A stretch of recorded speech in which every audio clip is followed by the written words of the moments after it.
Yeah, it's completely unacceptable that the Democrats are, basically holding all Americans hostage. Government workers who aren't being paid, people who need their food stamps, people who travel, people who are now concerned about their travel plans for Thanksgiving. The government is meant to be opened. It's meant to function and be fully funded. And I can say that Russ Vought is doing heroic things to try to minimize the harm from the Democrats' hissy fit about like Donald Trump's success. It's the only explanation for what's wrong right now. Director, what can President Trump do right now to help open the shutdown? He's been gone in Asia, he's heading out of town, so what can he do to help reopen the government? Does he need to be meeting with Democrats right now? Well, President Trump just closed a number of historic deals with our Asian allies.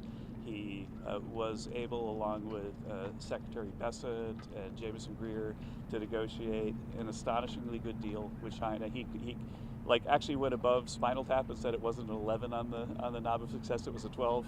I think I might give it a 13 because if you look at it, China is continuing to pay the tariffs that the president has put in place, but they're also opening up their trade with us and buying stuff from our farmers and so on. Director, why won't the president meet with Democrats to talk about what they can do? The president takes phone calls all the time, but this is an issue with the Senate. The senators need to do their job. The job of the senator is to be a moderating influence in American culture, in American politics. Chuck Schumer and the Democrats right now are the opposite. And I think that every voter in the world is going to notice that, that guy that I thought was a moderate is not. That they're basically taking orders from Chuck Schumer and AOC and putting Americans in harm's way with their government shutdown, and it's just completely unacceptable. Do you support the elimination of the filibuster? What you mentioned stronger measures last week. President Trump has mentioned that might be an option. That frankly, I don't know how long. I think the Democrats might decide to try to keep the government closed until President Trump's out of office. Who knows? That there's no sense in what they're doing.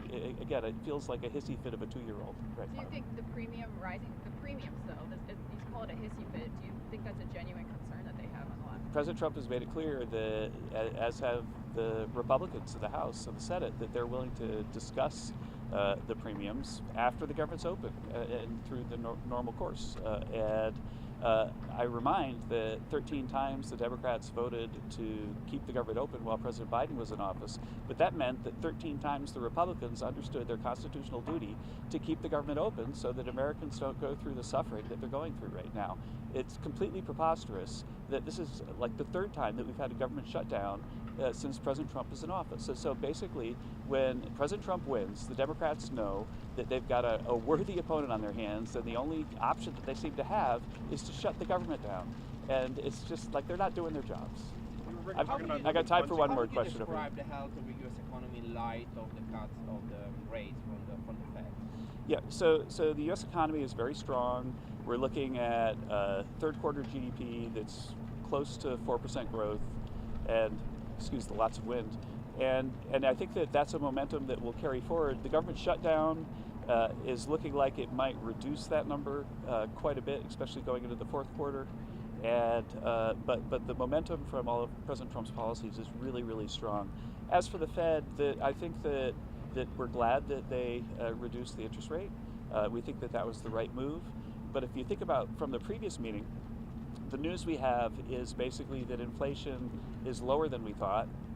And other than that, we don't have a lot of news because the government shutdown is making it so that the Fed is flying blind a little bit.